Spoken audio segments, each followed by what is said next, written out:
Hi guys, how you doing? Hello. Doing good. All right, Thanks, this everyone. How are you? good. Good. Yeah, Danny won't be here today. He's traveling. So, God, yeah, but it's nice to have you guys here. Um, I kind of just feel inspired to kick this off. With where I'm something that I'm looking at. And Bridget, when she came on, she says, I'm sorry about not having my camera on.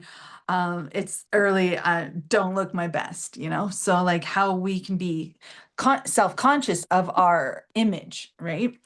And with TikTok videos, for example, you have all these filters that you can put up to like smooth out your face and kind of like take away some of the age, give yourself some color.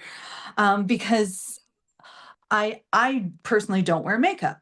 But then as I'm getting older, or if I'm heavy in toxins and stuff like that, it really shows in my face when you're on camera. So then I'm like, well, I don't want to go on camera anymore. It's just like I want to hide myself. And it's so easy just to hide myself instead of just like looking at myself as I am and being okay with myself as I am. Like we're our own worst judges a lot of the times. And I have caught a loop. I've caught a recurrence. These are words that I just want to give you to kind of ponder a recurrence. So when you look back on your life and you're like, oh, that always happens to me. It's like I always attract the same kind of woman or man in my life. Or every time I get a job, this is always how it ends up. Like there's a loop there. There's a recurrence happening.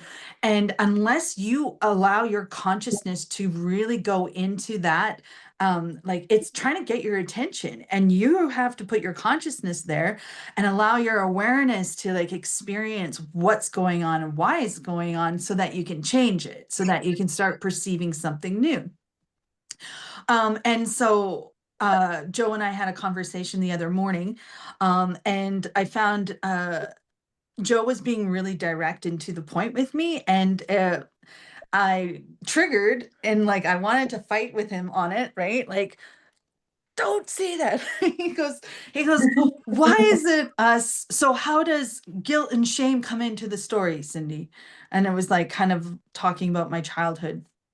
And then I was just like, I got triggered inside. I felt all of the like, I want to argue with Joe now. Like, it's not all guilt and shame. uh, so like I'm really like holding my breath and I'm feeling all my insides clench, and I'm like, okay, Cindy, you got to get yourself through this. Like you're reacting, and that's a pattern. Like you don't want to go into it. You don't want someone to point it out to you. So I was just like, so I broke it down. I'm like, hey, shame is uh, I've I've done something. No, I'm a bad person, and guilt is I've done something bad. And so I define it in the conversation, and the conversation moves in a direction, so it's good. And then I was like kind of at a like, oh, I can't handle all this information anymore. I'm gonna go make breakfast.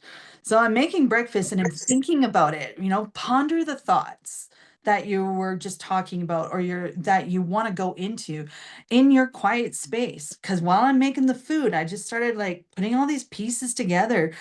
And it was also TikToks that I had watched. And this one lady, it was saying about in the Mormon church, there's this song that the children have to sing called Choose the Right. And she sang it. I was like, oh my God, I remember when I was a little kid, and I'm like, oh, I can't wait to be in that class. I get a ring, I get this like award. And it's like, I didn't realize that they were programming me to be shameful and guilty of making choices that weren't in alignment with the church. And, like it was all so special and it sounded so lovely and the harmonics and everything like that. But there was an imprint that went deep in. And I was like, wow, so deep inside me, if I'm not living according to the Mormon church, that inner child feels guilty and is shameful. And I was like, oh, shame and guilt have been playing just like Joe said, but like not like how Joe said it. And so I'm like sort of unraveling this. And then it was like about being on videos for doing TikToks. And I'm like, oh no, I don't look my best.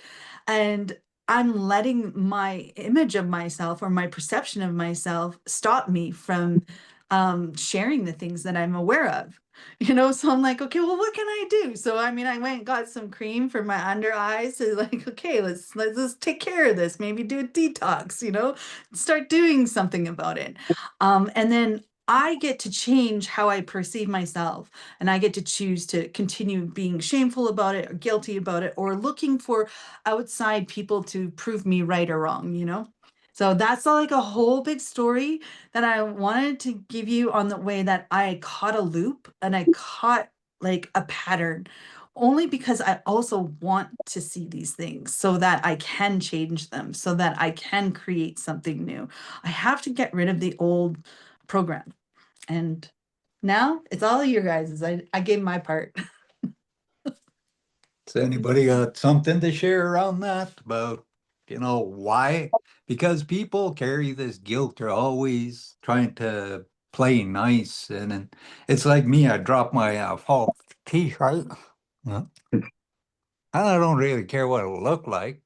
I mean, I drink a lot of tea. My teeth are yellow and that. And I'm like, I don't care. I mean, I'm a person and who I am inside is not really what people see or perceive Yeah. 90% of the time. So in my life, I had so much shame, guilt, and that came from residential school, from never really fitting in as an Indian or Eskimo or as a white person. I never belonged. So there was many, many things, and my mom would always find the perfect opportunity to shame me Ugh. in front of people. And I told this story to Cindy one day. My mom, I was going to school in Edmonton. I was around 30, and she's like, why don't you come over and visit? Some relatives are coming. Oh, yeah, why not visit? So I go all the way across the city to the other end, and I go to her place, and they're all sitting around and having tea and stuff like that. And I come in and I say hi to them, and my mom says, go sit way in that corner. I'm like, what? An adult. And she told me, go sit way in the corner. She said, get a tea and sit there. And I'm sitting way in the corner. And she says, you see that kid right there? He's evil. I'm like, whoa, what's going on? And they started calling me names and saying things. And I'm sitting there and I'm feeling really guilty and bad. And I'm like, you invited me over here?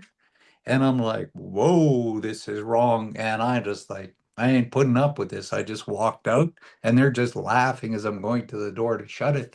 And I'm like, they set it up and like these are kinds of things they would do to me as a little child. And I'm like, no, I'm not putting up with that kind of stuff anymore. Even as an adult, they were still treating me this way. And it took me a long time to get past that.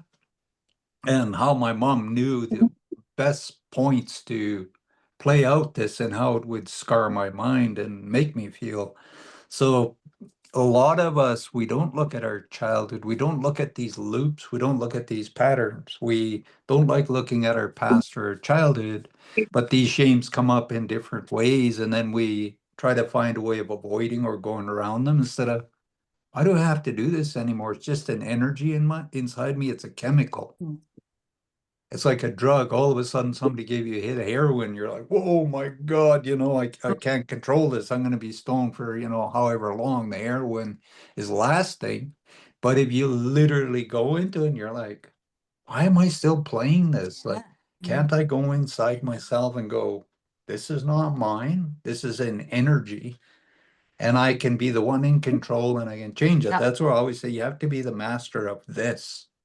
Because whatever you put in here, it's going to create a chemical sensation that is fear, guilt, shame, sadness, Yeah. whatever it is, or I'm not good enough. And it's going to make your body respond. And it's like, why are you letting it do that to you? Yeah. And that's patterns. And that's where you bring consciousness forward to it, right? Because then you can change it. And sorry, I just interrupted there. If someone Right. wanted to say something. Passing it off to you guys. I think it's fantastic how like before we have this meeting, I have this thought in my mind and then we talk about it. So it's so cool. I was thinking how I've been struggling with reaction. And so my husband is still smoking pot and he comes in and he asks me a question and I answer it. And he asks me it again and I answer it. And it triggers the hell out of me. I'm like, why didn't you hear me the first time? And then I'm thinking about it. I'm like, it's such a childhood wound to not feeling heard when I was younger. Mm. So thank you for that light bulb. With Cindy, it's a really, really big thing because I'll say something, it'll set her off, and I can feel it, like, and I'm waiting for her fist to go like, and she's coming towards me. She's just trembling, and I'm like, oh, here's another one of these little I- hidden things. I better become conscious of that trembling. Go on. And this energy comes off her, and it's built, right? It's like a bomb wanting to explode. So Okay. little things can bring it out, and It's you can true. sense it from people even before it happens. And sometimes the universe, or she'll do something to set it up, and I'm just gonna plainly say something, and she can catch and go, wow, I Yeah. realize this. Now I can shut that off. I can be the one in control how my body reacts to any situation. Yeah. Just like when you said, just so matter of factly, and it didn't feel like it applied when he's like, so how does guilt and shame play into it all? And I'm like, oh, and I'm like, I'm going to fight you now. And I was just like, armor up. And I just like took a breath and I was just like, it was in my mind. And I'm like, hey, he asked a question. What's the answer to the question? How does guilt and shame? I wanted to fight the stupid question. Like it was so reactive, right? And so I asked the question in my mind. I finding my way out of reaction into a response. So I defined it, like I'm slowing it down. And then only when I was alone could I actually answer his question. That's another part too. It might apply for you guys.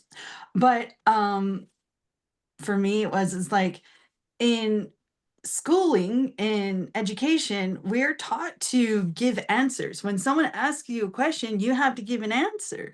And we don't always have the answer to give. So we should give ourselves some grace and being like, okay, I'm going to sit with that for a little bit. And then I'm going to come back to you and give you a thought of, like answer. So with Cindy, her being a Capricorn, this is where if you look at your astrology, Mhm. Capricorns have to go into their little cave. They have this little magic cave where all the answers are. And this is where I always say with Capricorns, they have a mountain. When they're on it, they're really happy when everybody is playing and swimming. And then they get curious and they want to come down and play at this lake where everybody's like, woohoo. So they'll come in, they're part fish and they like going really deep. So they'll dive in the lake looking around, trying to find things. But soon as somebody pisses them off, they run up the mountain and there's this little magic cave that they go in where all their answers are. But they have to go into this place and they got to shut out the world and they got to find all the different things that give them the right answer. And she has to step out of something. If she doesn't, we're going to end up in an argument. Yeah. And it doesn't go anywhere. And you're just stuck and frozen And then she just loops. in the loop. And she could stay there for months just going, I'm going to get you. And I'm like, we Don't could do have that. solved it. We could have. Yeah. But sometimes you got to put it on pause or whatever. Yes, Ainsley or Lucas, it applies to you too. Just kidding. But then how I was talking about recurrence, that's a different word. I was reading the Plasma book today, A New Force by Dana Kippel. Super good, just saying. And I'm looking at the bookshelf directly across from me and I'm seeing this old book I got from the bookstore and I don't even know the author. I'm pretty sure he's into theosophy and it says talks with the devil on it. And I'm like, okay, what is that? And why am I staring at it? So I asked ChatGPT, I'm like, who's Ouspensky? And so it tells me he was a Russian mathematician and philosopher that dove into the occultism and theosophy. And I was like, okay, I knew I bought the book for something. So I get the book and I read the beginning part of the book and it's kind of giving this guy's life. Someone has written an intro to it. And I'm learning about who Ouspensky is. And he was talking about the loop and he talked about the recurrence and how it just pissed him off and it got so irritating with him because he's like, you're here to become absolutely magical, creating your reality, and you're supposed to do new things all the time, and everyone's stuck in this conditioned reality and they're stuck on this loop and they don't even see it. And how he got irritated even with his teachers because his teachers were stuck in a loop and he could see something else for them, but they couldn't see it for themselves. That's what I got off this intro. And I'm like, okay, not an accident that I was looking at that book, that I read the intro today before this. And I feel like it is on theme here, because when you bring consciousness to your life, to your thoughts, to your reactions, to your third dimensional experience, you start moving into a different energy. And in Dana Kippel's book, it says like how you're moving into a fourth dimensional energy. And then there's a navigation of that. So that might not be what we're talking about today. Maybe it is. I don't know. Hand the mic off. I don't know, it feels like there's a lot of different things I want to channel through. So is there anything you guys want to ask us that, is there a direction or something you want to approach? Yeah, we just opened it up with that. Kurt, what do you got? Can you hear me? Yep. Yeah. Okay, good. All right. No, I just been working around the house, getting projects finished. Like yesterday, back in, what was it, February, a car crashed into the side of my house there. So No way. yeah, so I finally got around to fixing the siding there. Not the siding, but fixing all the damage that was done. I had no clue what I was gonna do when I went out there. I was gonna just like put some sheet metal over the area there because I can't find the aluminum siding for it. But it was just kind of like, it was just, you go and you tackle the problem and then all these answers just start coming. And then, Yeah. the grinder, and I'm cutting this, cutting that, and I'm sistering the joist, the framing that's all busted and everything. And everything just started coming together. So it was kind of nice in that aspect where like spirit was working through me and just like, do this, do that, and your intuition just starts kicking in. Yeah, that's the flow state. Hey, that's when you're in your creative energy, and that's when your God self just guides you. And that's timelessness, right? Like you're out of this third dimension in when you're doing that. We all have that ability where Mhm. we do always have the answers, but we want somebody to tell us. And it's weird how we do this. It's like people ask me things all the time and I'll channel things. It could be 3 years down the road when it finally happens. They're like, oh, he told me this. And then they'll later go, well, how did you know that? It's like, I didn't know that. Something showed it to me. And whatever was in your future that's important that you needed the answer, that's what came through. So I shared it. And I do this real lots. I'm stop talking to people and I just start saying stuff. And then 6 months down the road, hey, Joe, you remember when you were telling me this? I'm like, yeah, I remember what I saw. And then they're like, oh, it all happened. I'm like, oh, well, I'm glad you got your answer. And it's not something I'm trying to do. And you see this with children a lot of times. Children, they just respond and they're doing and saying things. They just sort of show up and do that, but they don't realize they have this open part of their mind that's just receptive to reading people's minds or channeling or glimpsing the future and things like that. And we can be doing it all the time, but we're programmed in school, we're programmed into life to shut that off. And a lot of people fear it.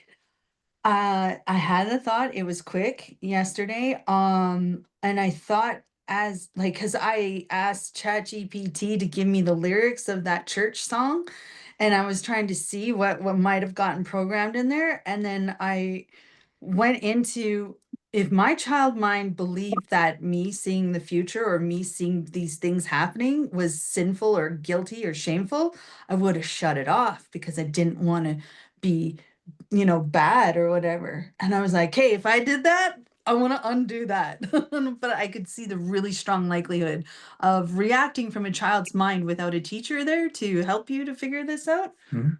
So, And I think that concept of scary or fearful is different for every person and culture. Mm, That's where I'm like, for some people, they see a spider, that's the most scariest, terrible thing. For you, you're like, whoa, it's just a spider. mhm. But somewhere deep in that you just see them freeze, they can't move, and they're just, they figure they're gonna die. So this is where everybody is different to what they brought into the world. And if you can open it up and sit with somebody you can trust, Mhm. you can break it down and release yourself really quickly. And that's what children want to come.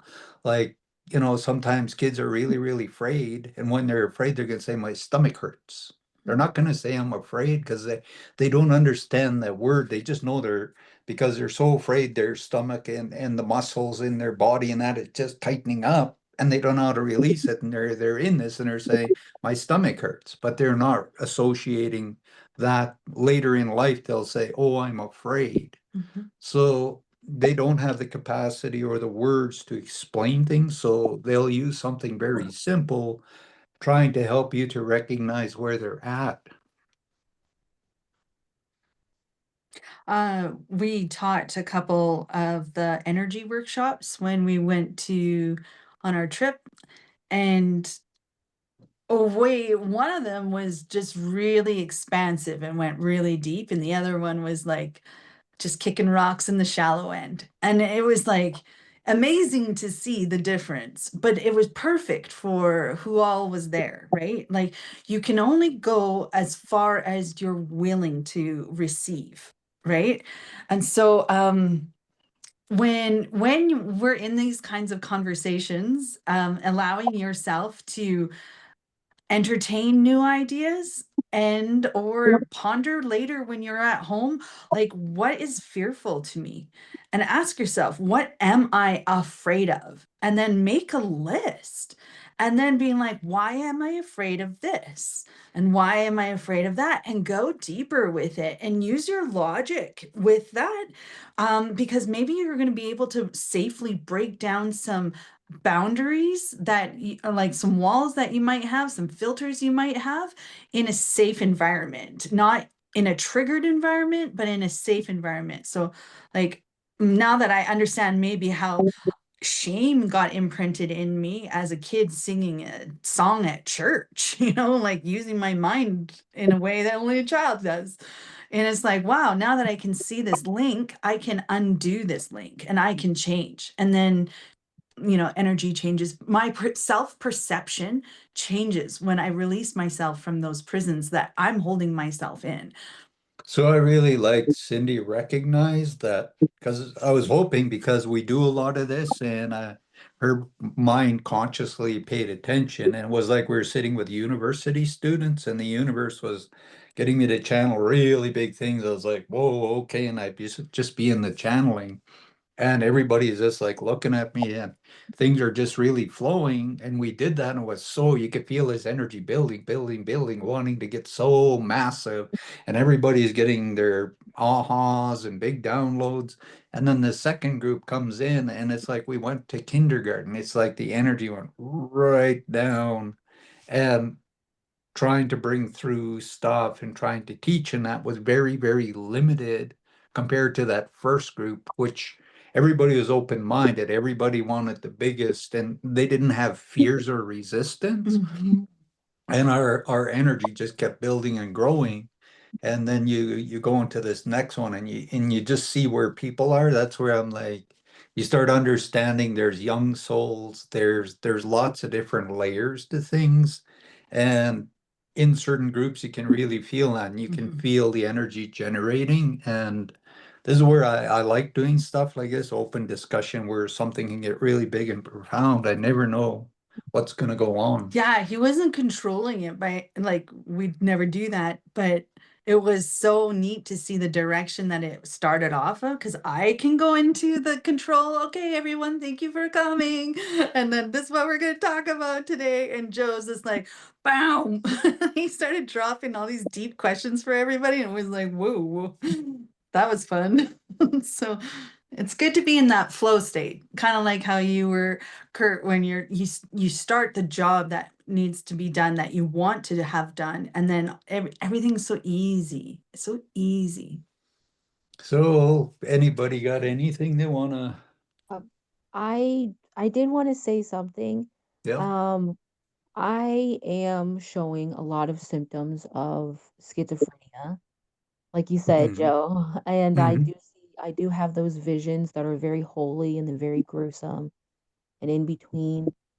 And it also comes with intrusive thoughts because I can't articulate what it is instead of just letting it flow. But my mind always wants me to think of it something. So the intrusive thoughts are like, oh man, I'm contacting a demon, like a specific demon. They're watching me through a mirror. Like, I don't know why this has never happened before, except now that I'm 30.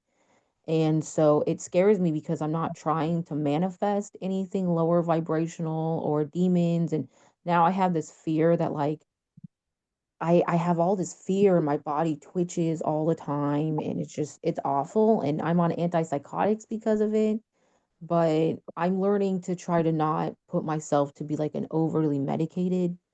Because I want to learn how to navigate this gift, even though it's difficult. Um, but I it does come with a lot of fear because I don't want to accidentally contact or manifest a demon or a lower entity. Like, like how can I, you know what I mean? Like it causes so much fear. Like it's overwhelming.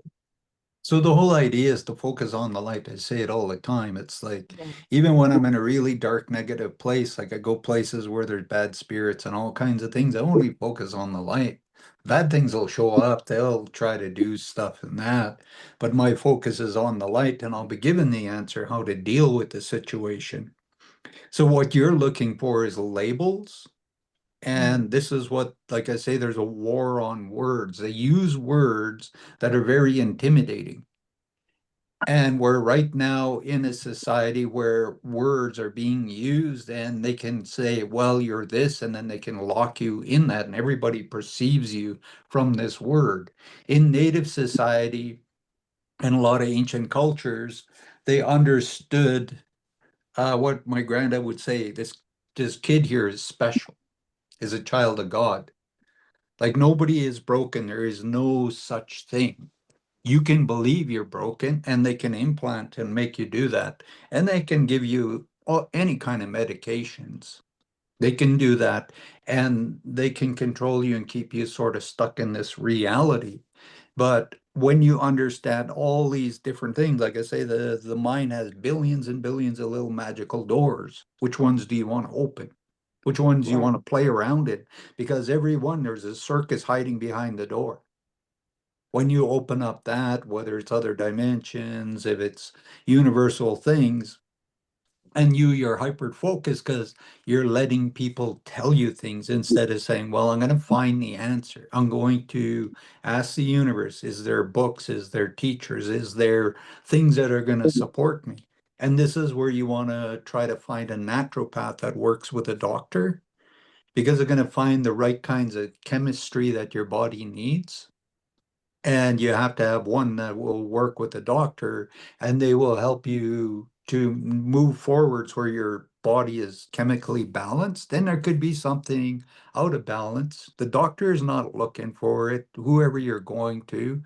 And this is where you need to put in the energy or the time to find the right person to support you. That's why I always say find your family because they will help you. They will do all kinds of things to get you through.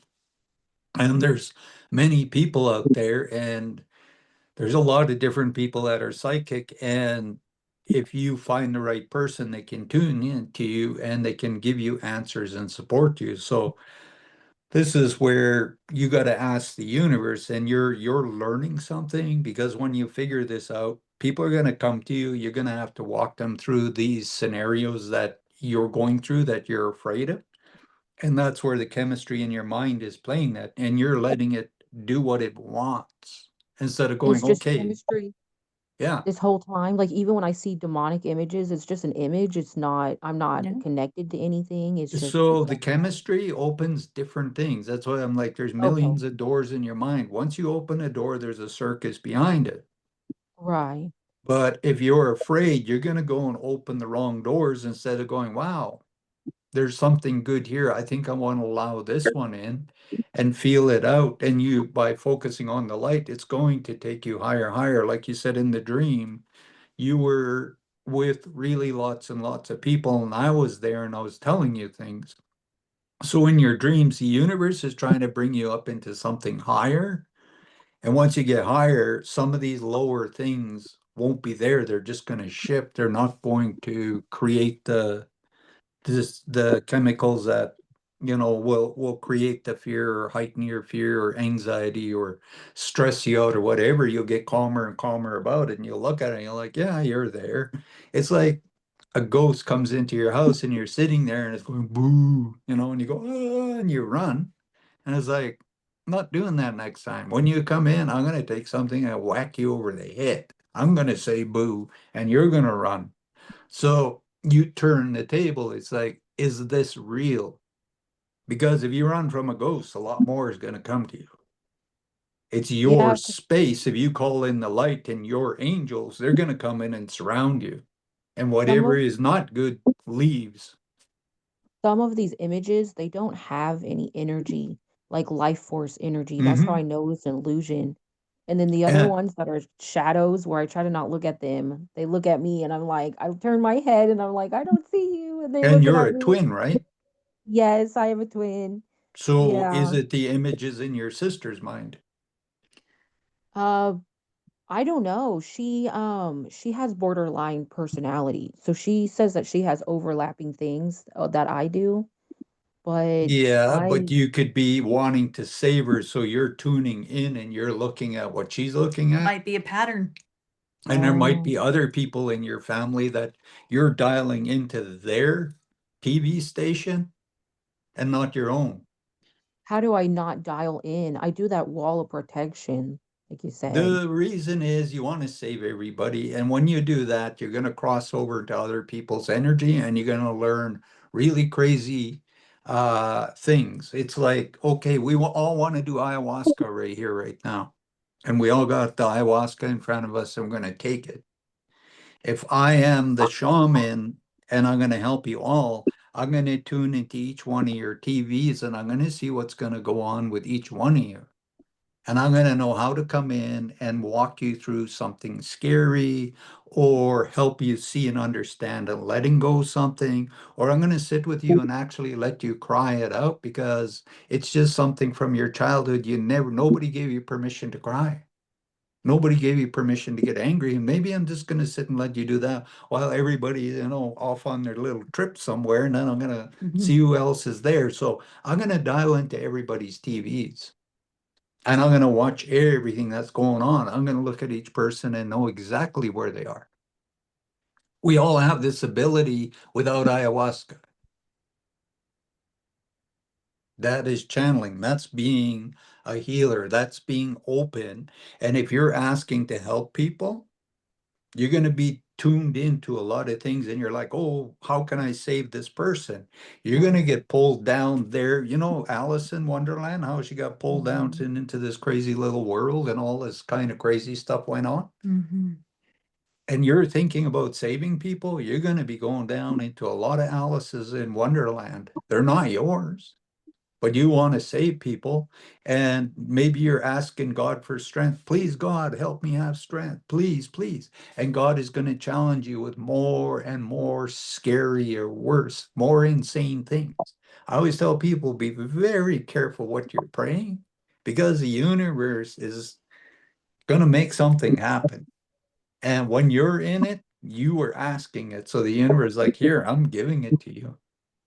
And you got to realize, because everybody has this strength. That's why we're all alive. Like Cindy came into my life. She's had the strength to go through thousands of things, but she thinks she needs somebody to protect and save her, which is an illusion.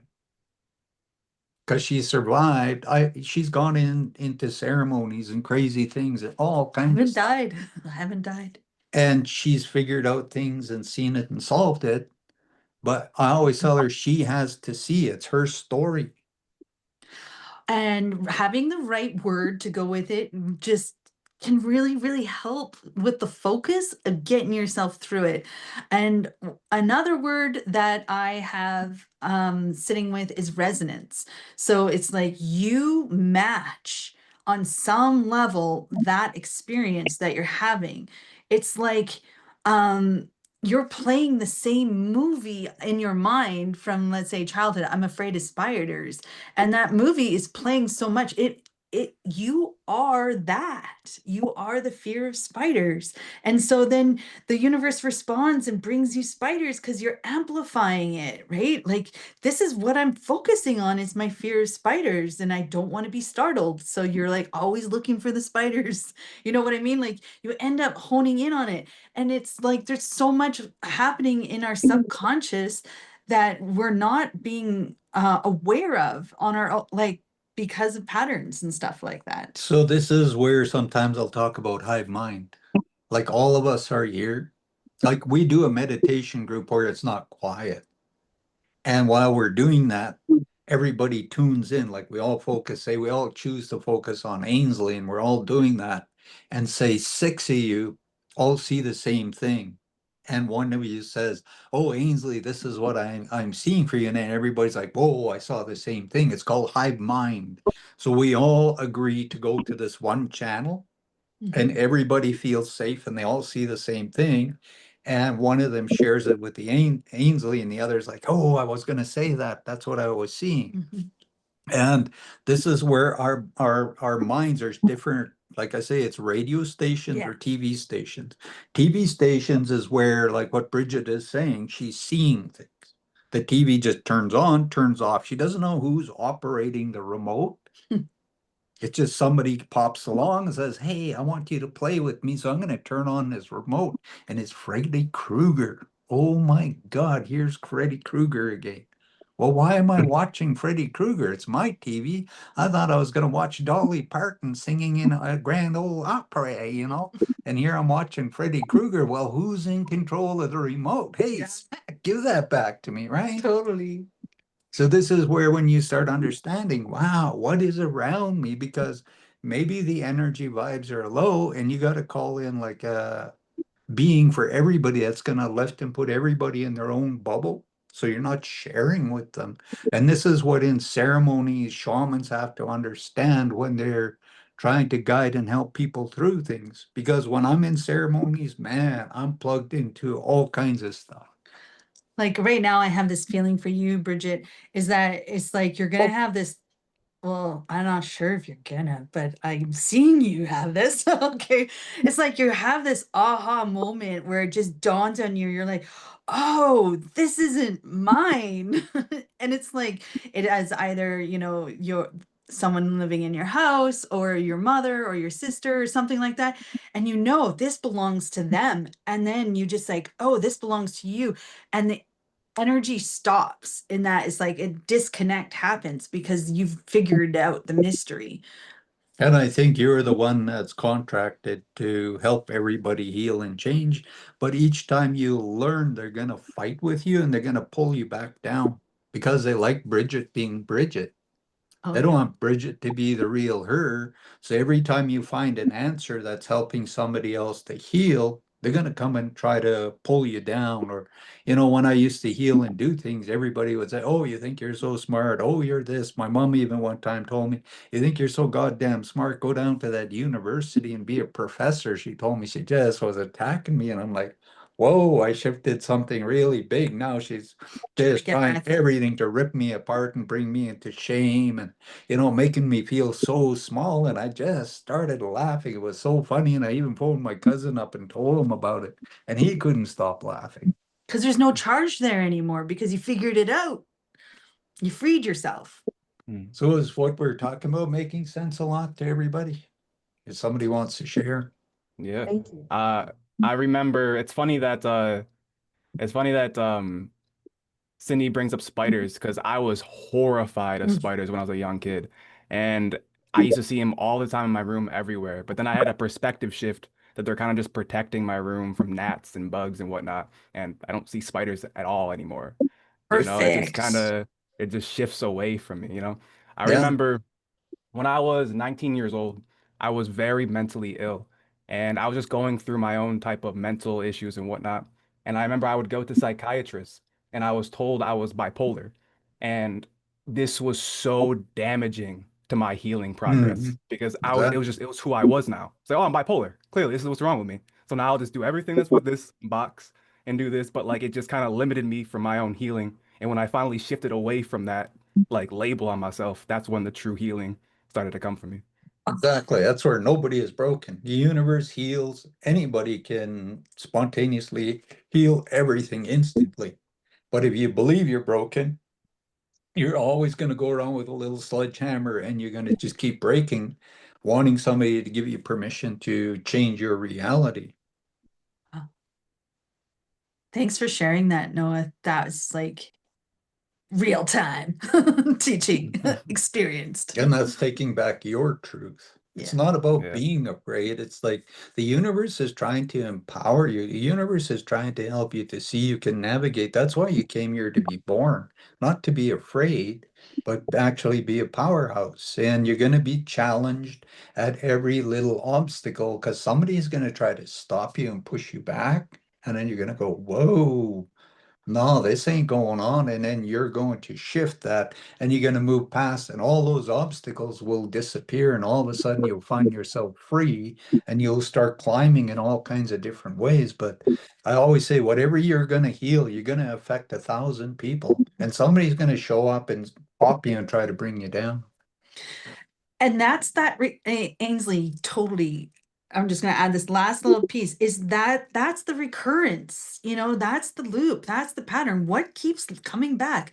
We were talking about reincarnation, and it's like, are you going to really reincarnate into another life to continue where you are right now? It's like, why are you going to wait for the next life to continue from where you are right now? Like, do something different now. It's like, get out of that familiar loop, and we'll know what the loop is too, though. Ainsley. I had an interesting experience the other night. I took Lucas trick-or-treating and we went to this place and there was this older group of kids. They were all girls and he kind of latched onto them and they were like, oh, you're so cute. And then I noticed one of the girls was like sitting on like a walker, like a senior citizen walker. And I thought it was weird, but it's Halloween, so you just don't know, right? And then I thought, well, maybe she hurt her leg or maybe something's wrong. And then I noticed, and then she turned to me and I seen her face and I realized that she had cancer. She was wearing a costume and she was covered up. And then I saw her mom's face. And it was like in that moment, it was like I had a total grief, overwhelming. Like I instantly just like my throat tightened and the tears welled up. And I was just like, I know exactly what they're going through. And then I watched the mother and the daughter tried to get up and she tried to walk halfway up the driveway and she said, Mom, I just can't do it. And her mom was like, that's okay. You don't have to do it if you can't do it. And then it was like Lucas was still running with the other girls. And then she looked at me and she said, well, it's only one night they get to stay up late, so it's worth it. And it was just like I was like, why did I manifest, have this experience? Was I meant to say something to her about my experience? Or was it just like witnessing something I've been through, overcome, and learn lessons from? Does that make sense? I feel that a lot too. Yeah. Because I feel like I'm very good with my grief now. And it was a moment where it just was like a tidal wave. And I was like, is this like hiding deep within me still? And I need to just like let it out, even though I have a bigger understanding of why I've experienced that loss in my family and those losses with the child lessons. So there's still something inside you, and I think it's motherly instincts. It's like when it comes to children, like women get very overpowered, and to see that child where they're at, I think that just brought something up because there's still something you haven't let go of. There's still something that made you feel the way you were or respond. And you can ask to bring that back and you can slow it down and look at it. You can actually go, whoa, because maybe you need to talk it out and there's still something you haven't quite expressed or talked out, or you're still holding over here that's charged with an energy. So when you go around something like that, it comes up and it just triggers. And you kind of know that there's still something there for you when it is an emotional overwhelm. Okay. And sometimes it's just maybe the mother needed you there, and sometimes you're like an energy, and you've gone through that healing, and your soul and that child and the mother's soul talked. Yeah, that's what I And said. and so you were a placeholder, and she recognized something in you, and there was some healing for her and the child. It was something that could have went on, because sometimes the universe will bring back that experience. It's not that you didn't heal it or there's something wrong. They'll just bring it up for somebody else to go, oh, you've survived that, so I can survive this. So whatever the soul contract was, there was something a little bigger in it. It's like you became the mirror that they needed to see, the reflection of themselves. Somebody that has dealt with this and survived, that kind of thing. So So they manifested you, you, and there's something in your energy or an angel around you that is with them somehow, that is going to help them or something like that. That's where I say it's so layered when it comes to healing, Well, and it you're was brought it into was the. it was literally like it looked like I was like watching my life with my niece. Like it was like Mhm. that we had the same experience in that moment, and I was like, it just stopped me in my tracks, and I was overwhelmed with emotion. And then I also felt like, but I'm here for a reason, and I'm seeing them for a reason. Like, and I just was like, I don't know if I should talk to them, or like that's where I like just kind of froze. I was like, this has happened for a reason. It was eerie. It was like a mirror. Mhm. Yeah, Well, they say it is a mirror universe, and God is reflecting everything to you. yeah, but course. there's still, I think, something there that you got to recognize and actually heal, because you may come across more of that kind of stuff, but everything played out. You both contracted one another for something, and I think if you sit with it, you're gonna allow whatever is up, and you're gonna move on from it.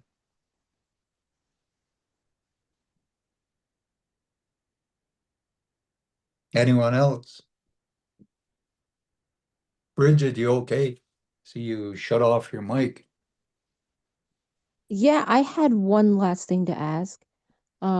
I messaged you guys earlier about a dream that I had, and I saw my name, Bridget Renee Cooper, and like these giant flashing lights, and I was like, oh my God. But anyway, I was in a group of other people. We were all like, some were sitting on the floor, some were standing, and then I saw you, Joe, and then there's Cindy. And then I remember that you walked up to me, you were holding like this native drum, and you were telling me that I need to listen to native drumming and I should have one. And it was a really pretty small drum. And I just wanted to know like the meaning, significance of the what that means. Oh, you also told me I should tune in for the lives some more. So because I missed the last couple days of the readings, but Well, we weren't even on for the last couple of days. So oh, you I'm weren't? doing Okay. this book, right? And this is Yeah, about the yeah. I thought I prophecies to missed do some. with the future, Okay. and I just finished reading about the Antichrist and the start of the Antichrist. So I've just got past that, and then I'm starting into the last three popes, and it'll go more into the Antichrist and other things. And there's three books, so So um, I want to add about the resonance of the drum. so the drum, a lot of times it's hypnotic, and we use the drum. We say it's the heartbeat of the earth. You can get any drum. It doesn't have to be a native one. There's lots of really, really amazing drums out there. I'm sure no one knows that. I mean, you can even get yourself a djembe or whatever, right? But for what I'm getting is, if you're listening to me on TikTok Live and you got the drumming in the back, I think what it's trying to tell you is you need white noise. Mm. So a lot of people will put, music or chanting or something in the back so their subconscious can focus on that, and it helps them to relax. And I think in that it's to help you to heal, to have more control of your mind and not let your subconscious make you believe there's something behind you going woo, stuff like that. And a Okay. lot of people who have been through really violent or scary things in their childhood, they need white noise. to stop their minds from imagining and creating scary scenarios, because the mind will go absolutely insane. Mhm. And it'll find any little thing and it'll create a lie, and it'll start making you see and perceive things. So for a lot of people who've been abused, raped, and other things, they need white noise.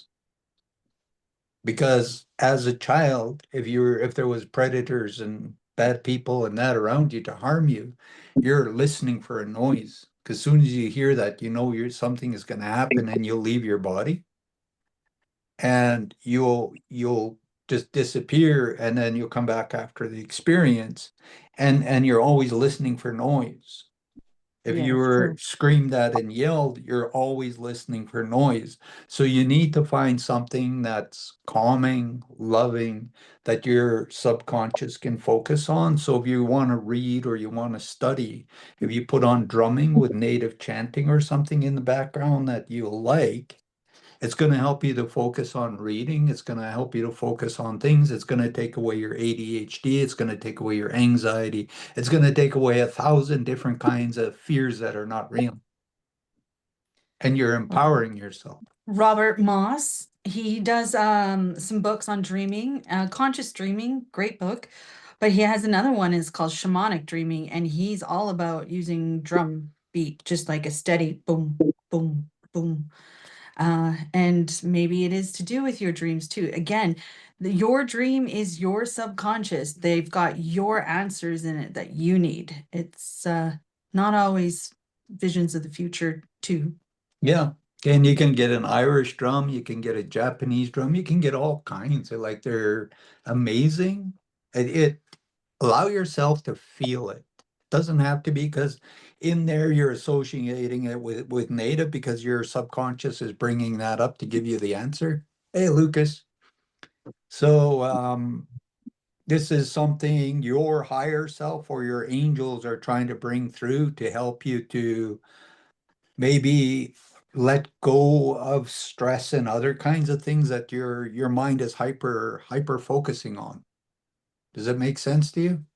Yeah, it does. That makes a lot of sense. I had a very stressful childhood, Oh. and the beating of the drum. It all makes sense. Everything you said is true. Thank you.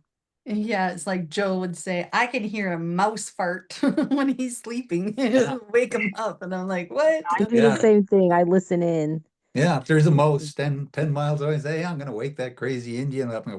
I'm like, oh my God, what's going on? Jen, did you want to share anything from you're new to Or the group, ask. or ask, or yep. Mhm. Thank you for the invitation, Cindy. If there's anything bubbling up necessarily today, maybe a little bit. I'm kind of standing on a precipice of maybe stepping into being a little bit more out there and open in like who I truly am and sort of the offerings to the world. And so that's been something it's kind of been bubbling, sitting with over the last few days as to not whether or not, but actually jump off that precipice and embrace it in a way that I have often just kind of kept conveniently contained in a safer container that doesn't necessarily integrate with all of my life. Yeah, safe. like okay? Safer. I know, right? Let's be real. Don't upset the Safer's apple an cart. illusion. Yeah, it's a tough one. But then, like they say, like how you said, I'm on the edge of it. And it's like, as far as I know, you gotta leap and realize that you don't die when you do, like maybe things will get hard for a while, but you know that you're always going to make it through, always. It seems like we've all overcome so many challenges in our lives that seem like the end of the world. And then we learned so much from the experience of it all. And it's like, if we were just safe in everything that we wanted to do, would we have learned as much as we have learned? Probably not. Like we probably wouldn't have the deeper inquiry if we didn't have that friction, and that question that comes in. We wouldn't have connected even as a group if we didn't have that. So it's like everything leads us to exactly where we are right now. And then I think where I feel for you, it's like the tuning into the future, because if you're going to use your known experience to try to create the new, it's where things can go off balance. Like you're trying to control how safe and how successful you're going to be and how much money you're going to make and all of that. And then it's going to be perfect, but you haven't done anything. I think I understand that. But it's like, that part where you let the curiosity come in. It's like, ask an open-ended question of the universe or of your soul. So what would it look like if I did this? How would I feel if I chose that? And let your imagination and your curious inner child start like showing you some things, and then see what sparks. And it's like sometimes that logic is so enmeshed with the third dimensional experience of materialism that we want something that's spiritual and of like a higher realm. And it's like, why are we trying to make it a third dimensional thing? It's like it loses its magic when we do that. Well, it's like Cindy is waiting for somebody to certify her. I think I answered all my own astrology and questions. all kinds of things. And she's like, well, what am I gonna do? What am I gonna do? I'm like, well, God put all these things in your life. Like, what do you want to take and build with? What do you want to create? I mean, you got the bricks, you got the material, you got the mud, whatever it is. Mhm. What are you gonna do and put yourself out there? And she keeps asking, and I'm like, how much more do you have to learn before you decide to just do something with it all? It's like I can go on teaching her, I can go on challenging her, I can go on doing Poor things, guy. but when is she just going to step up and say, okay, this is my business and this is my focus and where I'm going to put things? And I always say, well, what is the value? It's like for Cindy, it's like, for a small donation, like, because she's just trying to get her feet warm Mm. until she gets to a point where she says, this is what I charge for this time period. Because Cindy gives really, really, really lots, but she doesn't think it's worth anything. And I'm trying to get her to realize it is worth a lot because it's going to help people in different ways. And she wants to give so much. And then it's overload, and that person doesn't know how to use it. Mm. And they shut down and they go another direction. So it's like, where do you want to put yourself out and where do you feel safe? Mhm. And I think that's for all of us. We're going into the future, the age of Aquarius, and it's new energy, new healing, new ways. We're getting rid of superstition. We're getting rid of old things. We're going to use science. We're going to use everything to prove everything. So everybody understands what it is. Like, we're not going to say God in the future. We're coming up with new concepts, new names for what the energetic reality is and what we're really in. So everybody has to decide to start channeling and opening up and stepping into that reality and making use with what the universe brought to you. And this is where I'm like, I'll support you, Cindy. But somewhere you just got to put yourself out there, write your books, do everything you're meant to do. Yep. It's true. That's where I recognize that recurring theme of shame. And so, or guilt, or so I'm not good enough to put myself out there or ask for an X amount of dollars for it. It's like, oh, will they get it? Will they see value in it? And that is an old tape I want to change. So I'm getting closer, getting closer. The more that I'm open about it and not holding shame around it and trying to hide myself. Yeah, and it's all my teachers. Like it's all you guys. It's all Joe. It's these books that I read and creators on TikTok that help me to see this about myself. It's like I feel safe giving myself permission to be myself. And it's like this new multidimensional self is like forming, and I'm doing it through the help of everybody around me. And it's like it's not just a me thing, it's an everybody thing. You see yourself in the world around you, I guess, too, is another part of it. Hey, Rose, how you're doing?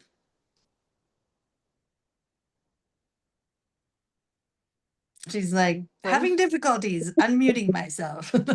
I'm doing good. I'm being patient, listening, picking up some stuff. I do have some questions and I've been writing stuff down. Okay. So listening to you read about Nostradamus, the Dolores Cannon book, I have been wondering, is he, when she's connecting with him, is he in his present time? Mm-hmm. And he's reached out. Oh, sorry. Can y'all hear me? Yeah. Yep. Okay. And he's reached out like that into the future. So I said in book 2 or book 3, he's going to say people from the future came to him. So he had all of these abilities and gifts, and even Dolores Cannon, he knew she would contact him. And in these books, she's doing past life regression. So she's taking people into a life they had in another lifetime. Then she takes them in the in-between. So say I was Cindy in my last lifetime, but I'm Joe right now, and she's hypnotizing me, but I'm going in between. I'm not becoming Cindy and I'm not Joe. I'm just in the angelic energy. The 4th dimension, right? And so some of these people, they were brought to her, like the first lady in Alaska was brought to her that went back in time and was a student of Nostradamus. And he started talking, and then she found out it was Nostradamus, and he knew he would translate his own quatrains in the future, and these things would go on. But these people go into the spirit realm where they're sort of angels. And there's some really cool techniques how they do this while they're in this in-between life. And they find ways to go back 400 years in time and talk to this guy as an angel, communicating through the body to her. And there's times where he's going to talk straight to the person. He's not even going to use their soul to say things. He's just going to take over, and there's different areas, like he's going to go into this one place where there's this special room because the Antichrist doesn't want this information coming through, and all this stuff is going on. So they go to this special room where they can't be affected by the darkness. And it's just about 500 years now. So it's like 500 years in the past. But in the spirit realm, they can go back. That's where I said, when you understand, you can open your third eye, and it's like a crystal ball, right? It sees future, it sees past, it sees all dimensions, it sees everything at once. And if you understand how to open it and focus, you can go back 400 years. If you were connected to Nostradamus, you can link up with him and you can actually talk and get information. So the third eye doesn't have like an eyeball or a pupil that looks out. It's always looking everywhere. And it has the ability. It's very, very intelligent. It's very, very amazing. And like I said, if we were doing ayahuasca and I was a shaman, I would open up my third eye and ask it to look into all of you, and I'd know where all of you are at. And I would know what I needed to do for each person, but my third eye would be linked into all of your TVs to know what's going on and where I need to help you, or if a fear is coming up that you need me there, and I'd go and just sit beside you, and then the fear would come up, and I'd know exactly what I need to do. And then once it's done, I would go over, say, to Noah, and he's in something that he needs me to hold in energy to make him feel safe to move through, or I need him to talk out something that he's being shown, and yet I'm still watching all of what's going on in every one of your minds. Does that make sense? Yes. So if I were able to connect with him, it would be his present times, right? Yes. Okay. And that's where natives know our ancestors. It's like when you call your ancestors, sometimes they'll take you into the past to a village, or they'll show you something. It might take you 600 years back, 1,000 years back, and show you or give you information or heal you or do something. So they will pull you into that time where you're there, and you'll have this experience. So, I feel like I have been trying to do that on different occasions with just regular people. Mhm. But it's always like it always gets stuck. Something gets stuck at a particular moment or time, and I can't get past that moment. Would that be a time for me to listen to like white noise or drums or something like that to keep on going? It's like my mind stops seeing. Does that make sense? Like I can't. But that's where you're going into your humanness and you're going into, I don't trust this. Mm. The Should I thinking be mind. doing this? Because I'm guilty of saying, maybe I shouldn't be doing this with Yeah. this person because I hear your voice telling me, go to the future, stop messing with all these people over here. Mhm. And this is where you're being shown everything, but soon as you go into that, it starts short circuiting instead of going, no, I'm just going to let it come through. And that's where sometimes we need psychedelics. Like shamans use many different techniques. And I've learned a lot over the years through a lot of people and elders and things, but a lot of my own experiences. And I learned through my granddad how to open up and let the third eye carry me in and out. It's like riding a magic carpet ride, right? Once it's there, it's going to bring you to your answer. It's going to bring you to whatever. And sometimes it's your guides or your ancestors or something else that'll pull you somewhere because you need to learn something. Mhm. But as soon as you go into your humanness, it starts shutting off. Mm-hmm. Okay. And probably because I'm not supposed to be there doing those things, looking and being nosy. Then you just ask to be shown what you're meant to see. And Yeah. then if you're not seeing anything, you say thank you and you peace out. But Yeah. you're learning something because you do have abilities and you're still a little afraid of it because it's going to make you different. And Yeah. how do Yeah. you get your family and your relatives and everybody to understand and share with them? Because lots of natives, when people activate their abilities, like when I go around my family, right away they go to evil because of residential school and other things, and right away they go into superstition and they want to attack. They want to destroy. It's like starving dogs coming in and ripping something apart. And this is where you got to hold a space and it's like, am I meant to share this?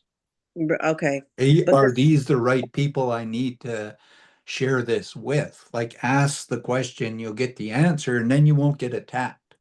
But if you're just pushing it on them, they're going to go right nuts. They're going to take out their vampire sticks, they're going to take out crosses to burn you alive, whatever it is, they're going to come at you and they're going to go after you like crazy. So ask the universe before you put yourself in boiling water. Okay, because I do feel like that when I do get stuck, like I say, I get stuck, I do feel scared. I feel like maybe I shouldn't be doing this. Maybe I shouldn't keep going. So, I will definitely start asking. I can't believe I've been with you guys for quite some time, and I still can't believe I can't remember to be asking. Yeah, because your child spirit is really excited and curious. So you just start doing things. Jen is the same way. She gets really excited and curious, and all of a sudden, like, oh my God, what the hell just happened? Yeah. And I know Ainsley does it. I know Cindy, all of you guys do that. So, And then you want to run away, and it's like, oh my God, maybe I shouldn't done that. And God said, ha ha ha, yeah, that's what you wanted. We put you there. it's our loop. Instead of going, well, what is the question I want to know? I can walk into this room and not get caught off guard by the circus on the other side of the door. Yeah. I can be the one who's in control, not everything else. A little bit on that one. As I was talking to Joe about this yesterday, and I was looking at the TV show Evil. So she's like a psychiatrist, psychologist, or something like that. Like she's just very stone cold, very logical, and all these evil, dark things are happening to her, and things she can't explain, and she recognizes them, but she holds her own. Like she holds She's true. Yeah, she just looks right at evil and says, "Fuck you," And it's like, how can you be like that? This is kind of what I was looking at as a character. Like, she's not denying that these things are happening, that she is perceiving them, but what she is denying is that it was evil. And she's just like, I'm more than you, I can go beyond you. And she does. And then that's the part that is like so powerful, because our fears will make it the worst thing ever. And we will agree with that or we won't. So I use that character as something to kind of look at and see, how can I look danger in the face and say, no? I love that visual. Like unbothered. Not like Unbothered. not disengaged, but just like unbothered. Just there. Like because you can apply that to just walking in reality today. You know, And all the that's- madness, you're just unbothered. That's like Cindy. Cindy is very stoic. She doesn't bring up a lot of emotions, reactions, and that. She just looks at it and just logically says stuff, and people look at her like, what's wrong with you? I'm like that. Cindy will watch me waiting for me to express or do something, and I'm like, okay, whatever. And I'll just carry on. And she's like, Learning from the great. and this is where, when you're in control of this, it's an interdimensional machine. And whatever you're putting in there, it's going to take you somewhere. Whatever your thoughts, your beliefs, whatever your sensations, you're going to attract and create with this thing. It's very powerful. Mm-hmm. And when you understand and you put the right things in there, you're the master. Not the illusion of reality is the master. Mm-hmm. And this is where I always say you have to be the master of this, but you also have to be the master of this, because this thing is truly an interdimensional portal. The heart only knows the truth. And when it opens, you can go anywhere in reality. When you put these two things together and know how to operate it, man, you can do magic. That is the root of all of Joe's teachings for everybody, but it's this like we're all kind of like frothing at the mouth. How? Like, how do I do this? And each one of us has our own way of like, we've got our own shit to figure out and like peel away and get beyond. And yeah. So also it's like, there's this 3D where there's so much information, so much knowledge, Yeah. and you can spend your life chasing it. And it's like, what is it you really, really need to understand and learn? What is your experience? What are you here to do?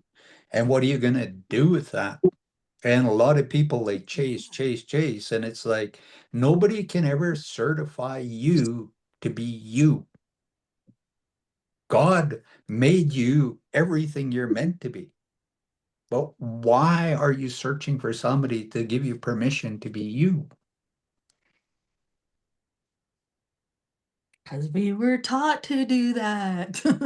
Because we didn't have that sort of guidance as children to be like, who are you? Show us your authentic self.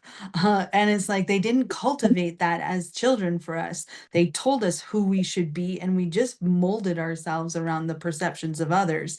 And now it's like peeling away that, and it's like coming back into that raw, like purity of self and being like, okay, what do you want to do now? So It's all the um, cycles. yeah. I And this remember is- when I was a child, my mother would always speak for me. I was the type where I always would just like I just observed a lot. And everybody Mhm. always wanted to talk, but like with no intention. People just be talking just to talk. You know what I'm saying? So I just kind of just be sitting back. And when someone asked me a question, I would sit there to respond, and she would just speak for me. And this would happen like for years and years and years. So much so when I became like developed as a teenager, I didn't speak at all. I was like, I don't Yeah. need to speak. I don't need to. So she spoke for me because it was kind of like that awareness to kind of clear up, to learn how to fully speak for myself and like have that awareness there, you know?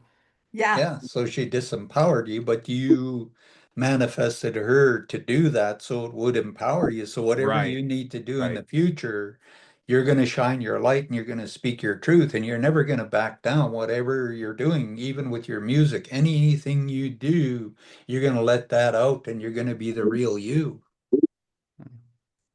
Awesome. Thanks for sharing that one. That was good. Sheila, you're a little quiet there too. You want to share anything with the group?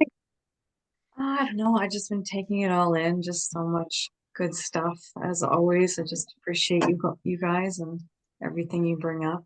Just a reminder to keep questioning, you know. Yeah. Hey, I love your backdrop.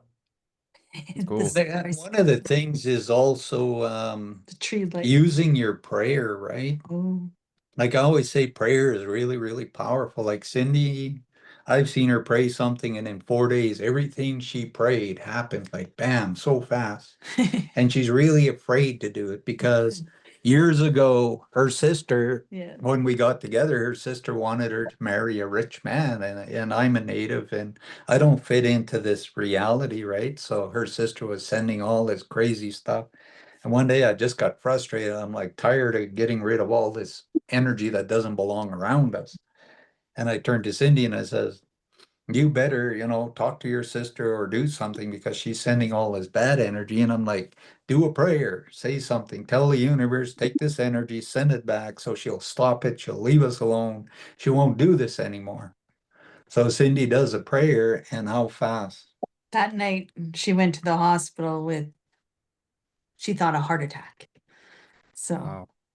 it was like, whoa, that just happened. I said a prayer and the next day she was in the hospital. So I was like, maybe that did make me a little afraid to pray for specifics, like a lot of it's like you asked for it. A lot of the times we got to learn how to ask by being responsible for what we And ask for. nobody has a right to interfere with whatever. And some people, they think it's their right, like they're maybe your older brothers or your Yeah. aunts or your mom or your grandparents, and they're doing something that is causing you a lot of challenges, a lot of things, and they don't have that right.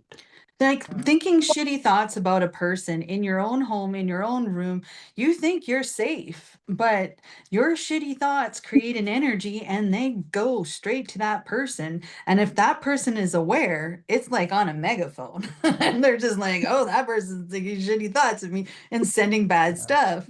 And it's like, that's not okay with me. So when me and Cindy got together and she was divorcing her husband, and he was phoning her and threatening her. He's like, you got to do this. You got to go put this in the court. You got to do all this stuff. And he's telling her that she's going to end up broke and having to pay him money the rest of her life. And I'm like, that's I all believed bullshit. it there for a while. So I told her, I says, go downtown, get a package of incense you really like, because you're going to burn it every day. You're going to want to like it. You don't want to burn something that just drives you nuts and you don't like the smell of. So she came home with this pack of rose incense. And she says, okay. I said, sit down now and really, really think of what you want. And take the incense out of the package, hold them in your hands, and tell the universe you're going to do this prayer, infuse all of these incense sticks with that prayer. So every day she burns one, she's releasing that prayer. 6 months later, her husband phones her up and does everything she prayed that 6 months before he did everything. She says, I want him to take the papers to court. I want him to pay me this much. I want this. I want this. He did everything. It was done. Everything exactly in 6 months. So, I mean, and you guys have heard that story before, but and you've heard us say too, it's all about your focus. And like a friend got me a cup, and it says it's in really small print, but it says focus on the cup. And so it's like wherever you put your focus, right? And it's like you're putting your energy. And it's like, where are you putting your energy? Are you putting your energy on your fears or on your future? Or on like your spiritual development or your butt hurts of the past, because that's what you're going to get more of. And prayer is an opportunity for you to bring things into focus. And sometimes you need to do the prayer more than once. And I heard it when Joe said it to me when I was like yesterday walking up the stairs to go make breakfast. And he said, you should say a prayer about Cindy, about that shame and guilt topic that had come up. And I was just like, oh yeah, that whole prayer thing, get your answers, ask for it. And so in a way, while I was cooking my food, I was praying because I was monitoring my focus and I was thinking thoughts. I was being very intentional. And then poof, answers were coming fast. So an old medicine man told me is like, we always want things. Like in your day, as you're going through a day, have you paid attention to how many things you tell the universe you want? Because we do it 1,000 different things like, oh, I wish I had this. Oh, I want that. Oh, I'm thinking this. And we're just constantly doing that. And this old medicine man told me, he says, when you pray, write it down. Read it out, sit with it a couple of days and reread it. If not, write it over again and correctly put the right words to what you actually want. And this is where you become really conscious of what you're praying, because people will say a prayer real fast, blah, blah, blah, blah, blah, blah, blah. It's gone. And then later it's like, whoa, what did I pray? What was I asking? What was I doing? And you forget what you've done. So if you write it down and you look at it, because sometimes the universe is waiting for you to say a prayer for somebody. But if you write it down and every day you go, this is the prayer, I'm going to read it out and be very, very clear, because a lot of parents brought children into the world and their prayers are really, really important. And if they write it out really, really clearly and they do it, it's going to help that person sometimes lift up out of something that's very challenging. Like I got relatives who are on drugs and they choose to be alcoholics and drug addicts. And I'm like, I can do prayers that will start changing and altering their lives, but I won't do it unless they're asking and giving me permission. Because I said, if you guys want my help, you can phone me and ask me, and I will do prayer. I will do things for you. But sometimes it's a person is stuck in drugs, and if there's somebody around me, and I'm like, okay, I'm just gonna ask the universe if this is okay if I do this. But for parents, sometimes they're being challenged to do some kind of prayer that's gonna lift their children and that out of whatever is going on. And it's really, really powerful. Like even Bridget, she could start praying for her twin sister and just going, I'm doing this and I'm talking to her angels and that to help her to come up here. And she can see what I'm seeing and what I'm doing. And maybe that's going to change her and she's going to want this and she's going to realize and start asking me and I can help her. But right now, because she's my sister and I love her, I'm going to experiment and I'm going to write out a prayer that maybe can help her and lift her, because Bridget is trying to heal herself, but her sister's connected to her and somehow her sister is somehow pulling her down. And she's like, okay, maybe her sister's angels can show me what I can pray. And then all kinds of things can start happening, because you're not breaking karmic laws. You're asking the universe to try something. That's why sometimes I'm like, try to experiment a little bit. Start breathing. Start believing that maybe this is okay. Maybe this is something. If it isn't, you could say, return all the energy back to the universe. I'm not trying to play God. I'm not trying to do something here. But if it's the right thing, it's going to change everything. And then the universe might start dropping all these things in that can go on. You can ask for help me to understand, or how do I do this? And you'll get your insights, and to be that clear channel for, that's helpful for another. Because Something like Bridget is like, she's finding a lot of answers, but maybe her sister's not asking. And once she starts praying for her sister, she might be even given more. She might be given a lot of different things that's going to help her. It's going to help her sister and maybe her whole family dynamic. And sometimes it's just like, is it okay for me to pray for this person? Does that come also like when you're writing your prayers down? Let's say you have somebody you don't really like, but you don't want to hate them. You don't want to do that, because what you put out, you get back. And so let's say I'm writing a prayer about something, but in my heart, I'm just like, but I don't want to do that. Can it come out? Even if I'm writing my prayer, that can still come out negatively, right? Or No. Sometimes a person will perceive it as something being negative done when the universe sometimes is trying to do something, and because of where they're at in their minds, it's like my mom, I would say a prayer for her. Sometimes she really needed something, right? So I'd start praying and she's like, oh, God damn it, it's you and the devil doing things again, because she could feel the energy changing, right?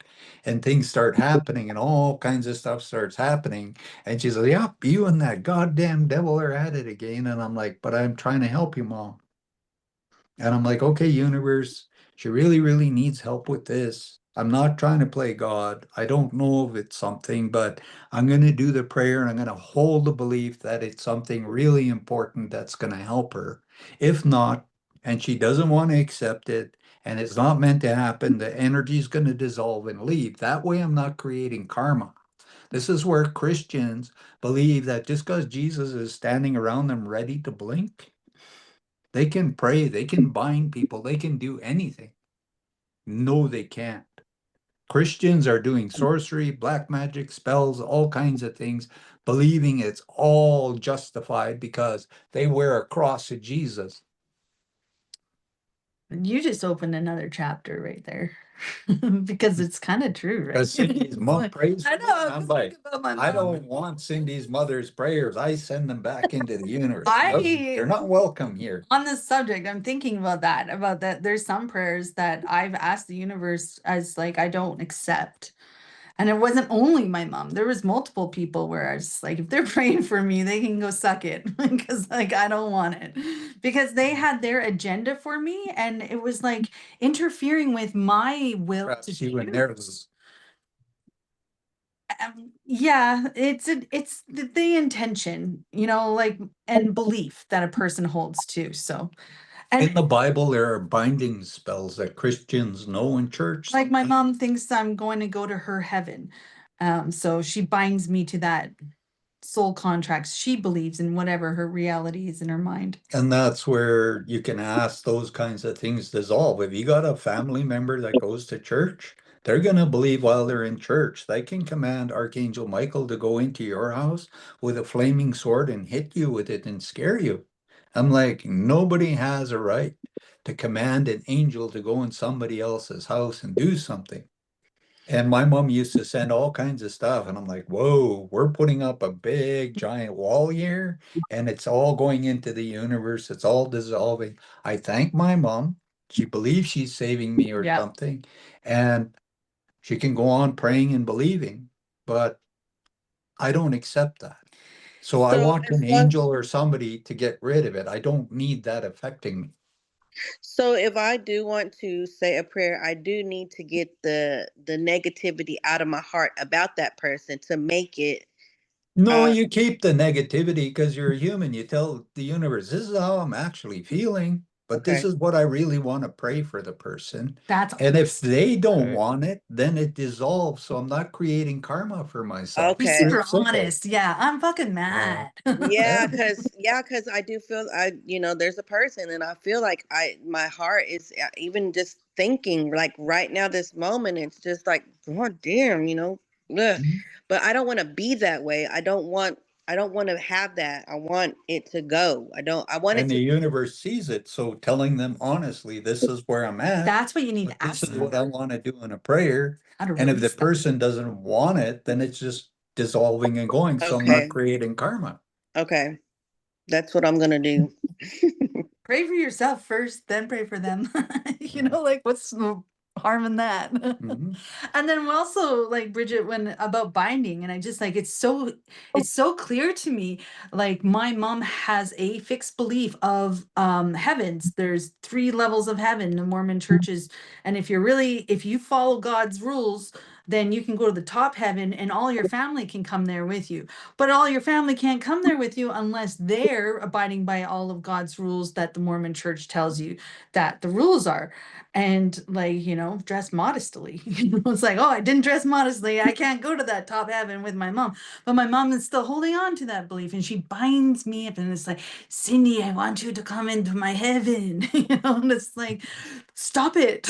Leave me alone. I don't want your heaven. And I So always tell Cindy, I don't want to be a slave in her mother's heaven, so I ain't a part of that. That stuff can go wherever it goes, but I ain't going there. and part of one of my prayers is to free me from all erroneous beliefs. And one of those beliefs is in that Mormon church that's embedded in there, or the shame that I'm a shameful person or I'm guilty. They're deep, you know, but checking in on some of those, like running on autopilot in your subconscious, because that's running 24 hours a day. So if there's some And- old beliefs that need to go, let them go. Noah? And it's all fear. Yeah. You know, because like I'm thinking about the word bind, and the word bind sounds so intense. It's like, I'm gonna bind you to this, but like it's more practical than that. You know, it's just like it's like kind of them asking, like, do you want to believe this? And I'm like, you're like, no, like, okay, then, whatever, you know. But if like you can let it like bind you, if you're like, oh yeah, that is what it is, you know. Well, Scientology, if you join Scientology, you got to bind yourself Oh, to yeah. that church for 100 million years. You got to Billion give year your contract. soul to that. So, what's his name? Tom Cruise and John Travolta get to keep and use your soul for 1 billion years because you agreed to it. Yeah. And so there's got to be a way to undo that kind of stuff, right? And you know, but like how deep will you allow that to embed itself inside of you too, right? And that's where it's your beliefs. It's your choice and your belief, because that's where the universe is going to put you to learn a lesson. So, what do you want to do? Mm-hmm. Yeah. So if you dare pray to be free of all erroneous beliefs, I dare you. Don't Just fear kidding. any of it. Just go, okay, universe, help me to understand. Is there a way of releasing this? Yeah, especially like what you shared there, Rose. It's like I'm angry at that in my heart. It's like, okay, how do I free myself of that anger? And being honest with it is the first thing you need to do, because the universe already knows when you were born, you would get angry at this person. So why don't you just tell them this is where I'm at and this is the truth, but this is what I want to do. And I'm not doing it to create karma or to fight or whatever. It's like, I want to see something change. Mhm. Peace in my heart is what I want, because it's very heavy and I can't shake it. It's just, and I have to let go. I can't, it's too much. It's too much. And it really bothers me. And that's where you ask the universe, close the door and give that person a new journey. If this is past life contract where this person has been there doing this for thousands of lifetimes, okay, I think I've learned my lesson. So close the door and give that person a new journey to go a different direction. Or ask, what have I learned in this? Because I think there's value in registering what it is it taught you before you go and claim, I'm done with this contract, cut the cords. And it's like, really? It'll just come, if you haven't learned it, it's going to loop around and come back in another way. Mm-hmm. Yeah. Is this That helping awareness all of is you, worth it. making sense of everything too? Yeah. Me, yes. Being ceremonies, you know, and then like they use the fire to seal it as well.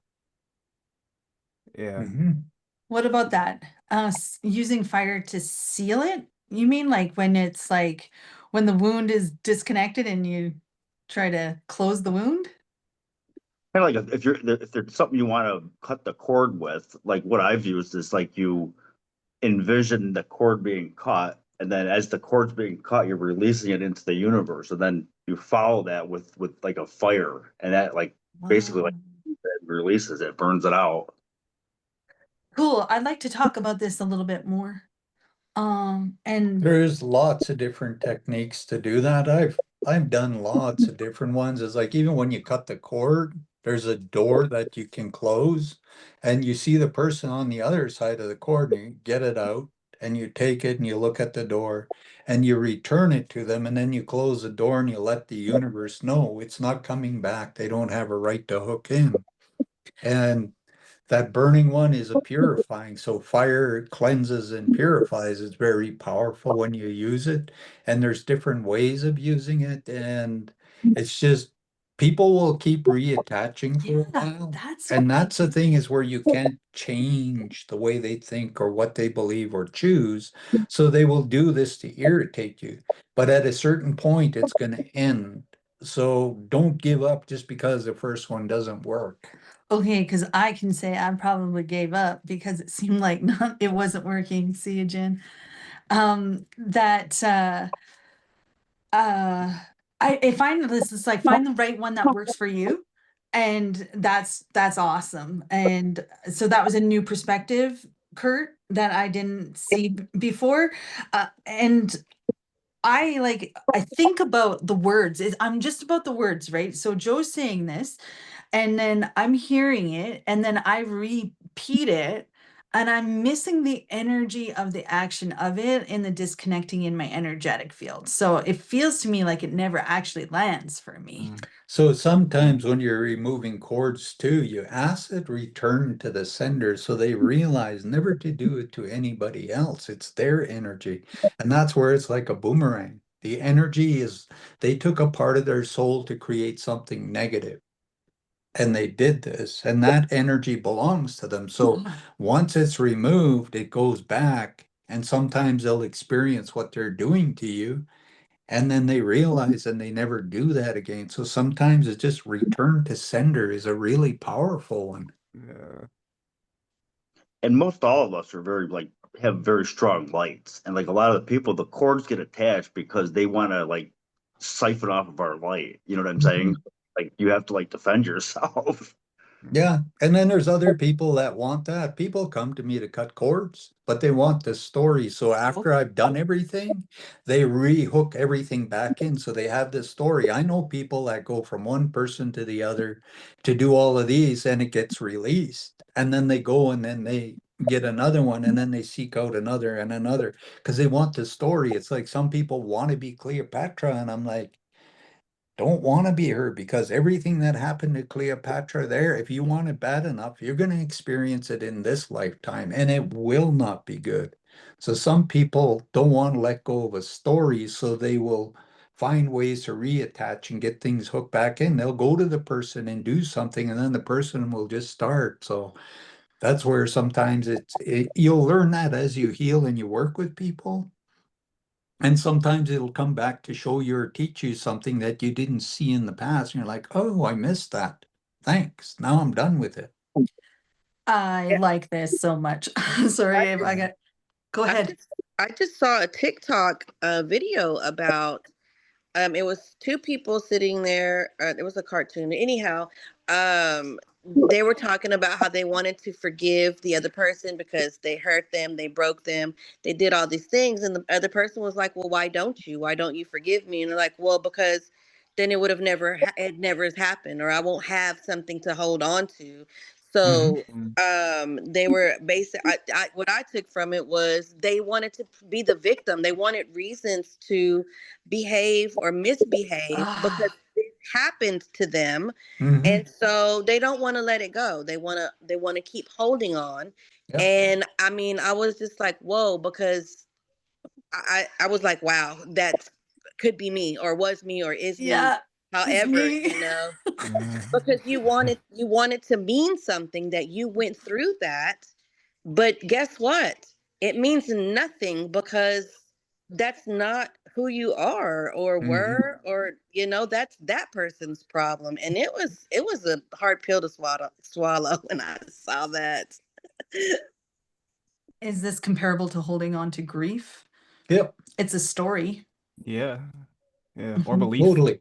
Because it's an energetic, it's like a magnet, and it's going to attract people and things to reassure and keep you stuck where you're in grief. And it's just everybody will show up and you're just stuck there until one day you're like, I don't need this anymore. I just want to go on and do other things. All of this is answering my questions. Thank you, Rose, for sharing that visual, because I'm like, I was stuck in the shame story. I was like, I'm like gonna get myself out of that real quick now. I'm seeing it differently. And sometimes we just need to see it from a new angle, right? And it's All it like is. share, you know, and Yeah, self-empowering. That's why I like stuff like this, because you don't know who's all going to get healed in this and how big it can get, yeah.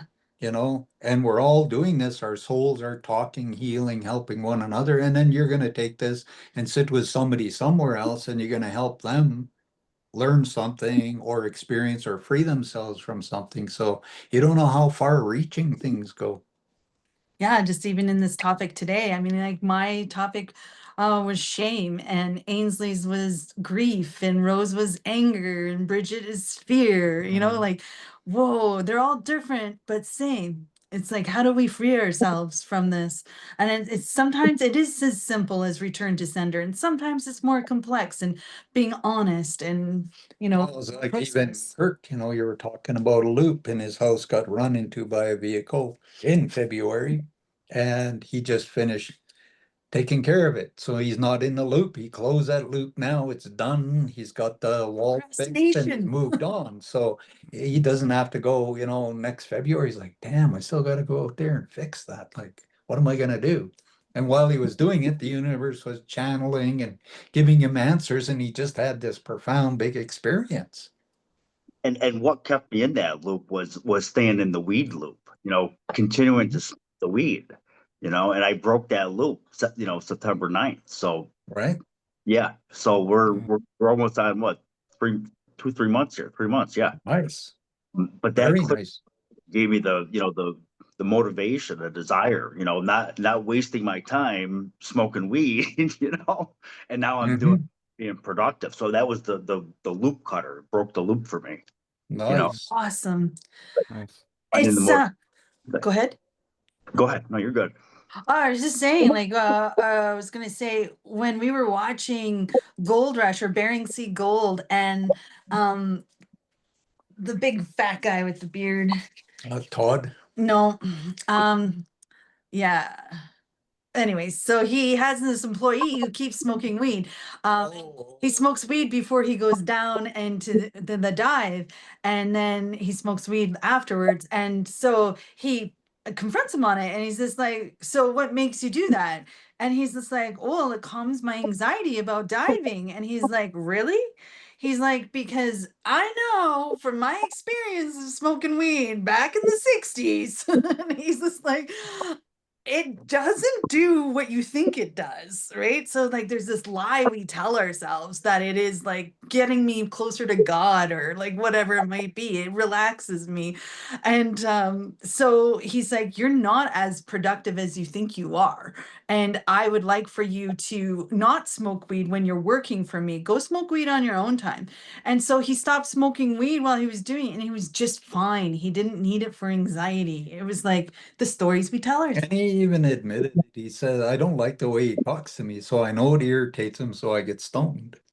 And he was doing it to piss him off. But when he quit, they weren't antagonizing one another, and he was more productive. He's making more money, and he's happy not trying to be stoned and argue with this guy. So Yeah, and he wasn't yelling at him anymore because he wasn't stoned all the time. Like it just kind of, it was just where we get stuck, right? We don't see it as clearly as we think we are when we're enmeshed in the experience of it. Yeah. and the thing is like, you know, through TikTok and that, we support one another and we feel safe. And Mhm.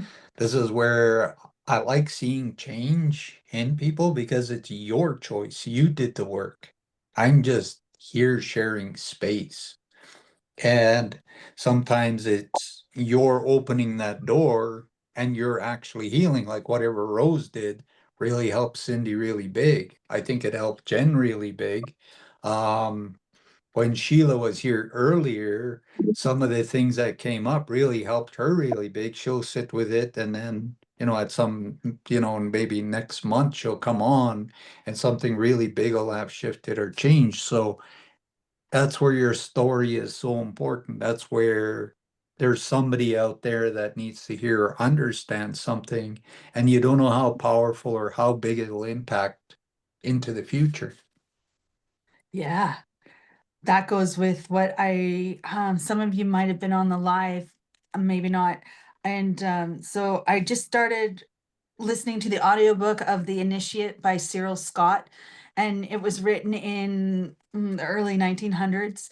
And so he meets a master, and the master's like, he's learning some stuff from the master, and he asked the master some questions. And the master said, he's like, I'm on a spiritual adventure.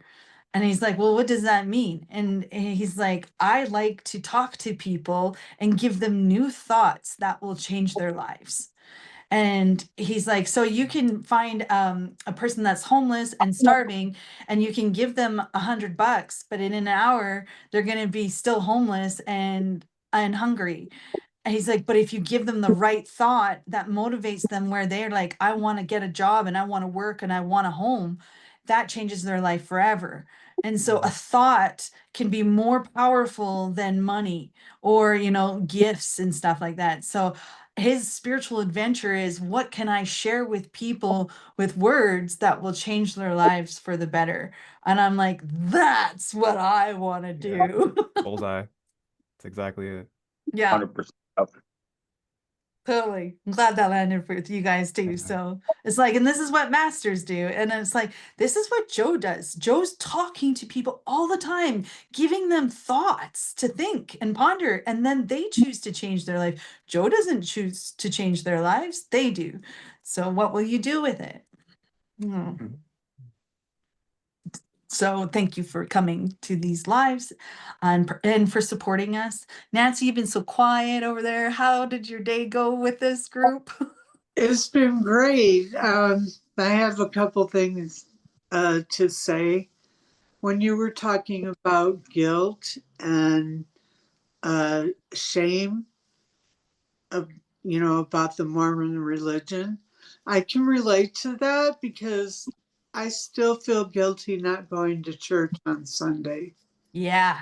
And I haven't been to church in close to 20 years. Yeah. Want to free yourself from that prison, don't ya? I do. And the other thing, I prayed for someone to teach, and I found someone that came to me, and I started teaching her. Nice. And this week I got her birth date and where she was born, and I'm doing her. And so, because she's interested and she's a good student. Nice. Good for you, Nan. Right on. Thanks for sharing that, and thanks for being here. I really like on Nan's birthday, she decided to get a clearing, and she was with these church people, Yeah. and she was wearing a pentagram, and they decided not to have any more to do with her. First, they were inviting her to go to the church, but once they saw the pentagram, she's an evil witch. It was a So they star. don't want anything more to do with her. And I'm like, that's where I mean with Christianity, there's these walls and these blocks, and they create all these illusions, yet they say they believe in God and God is in everything and everything's good. There's numerology in the Yeah. Bible, there's astrology in Bible, there's every kind of thing in the Bible, but then they call everything evil. I'm like, so what do you really believe? Just what they're They go to told. they go to church every Sunday, and Nan goes every day. Yeah. Yep. You know. My Ainsley? my Christian neighbor, the other day, she was like, she was talking to me, and she's like, "Yeah, I was just feeling so entitled. You know when you feel entitled?" And I'm like, "No." And I'm like, "Wow, that's some Kool-Aid you're drinking," because like she's the like kindest, like most giving, like keeps herself very small when she's this really beautiful. I can see this beautiful bright light that she's got caged in, and I was like, wow, you really believe what like it's like stunting her from like expanding in any direction. And it was just when she said that, I was like, wow, it was like that's the Kool-Aid they sell and they drink it. Yeah, and that's like every church, right? The Seventh-day Adventists have theirs, the Jehovah, the Roman Catholic, whatever, they all got a Kool-Aid, and everybody that goes to that accepts to be in that energy and that mindset to see reality that way, because they all have a different heaven. They all have this belief, they all see a different Jesus and different thing, and they all war and fight, yet it's supposed to all be Christian. And I'm like, Jesus was never a Christian, he was a pagan, and he did everything that pissed people off. And it's like he wants everybody to become him.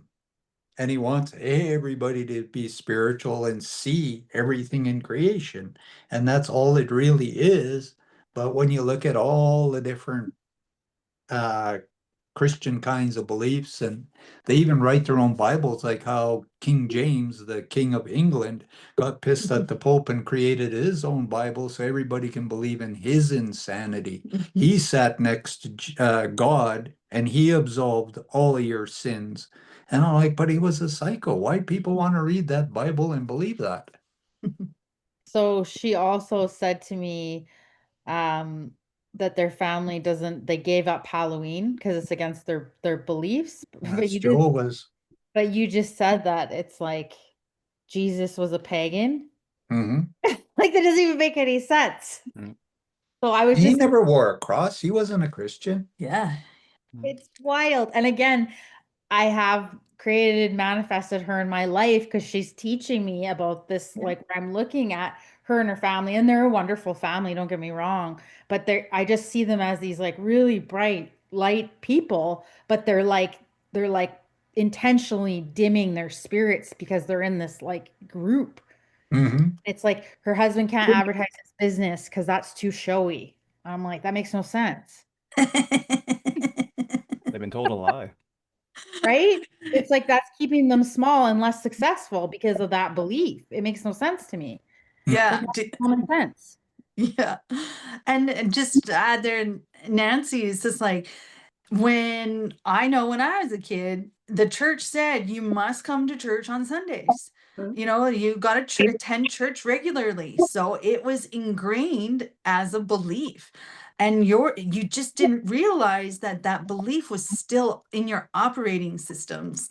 And so it's like, I still want to believe this? Talk to your inner self and be like, I don't believe this anymore. I'm not guilty for that. So like that's one way of like just letting yourself know that belief doesn't belong, instead of saying, I'm not going to feel guilty. It's more like removing the belief that you're guilty. So the only church that I know that's really, really open-minded is Unity Church. Mm. And these are all people that got pissed off at their churches and got into astrology and all kinds of spiritual things.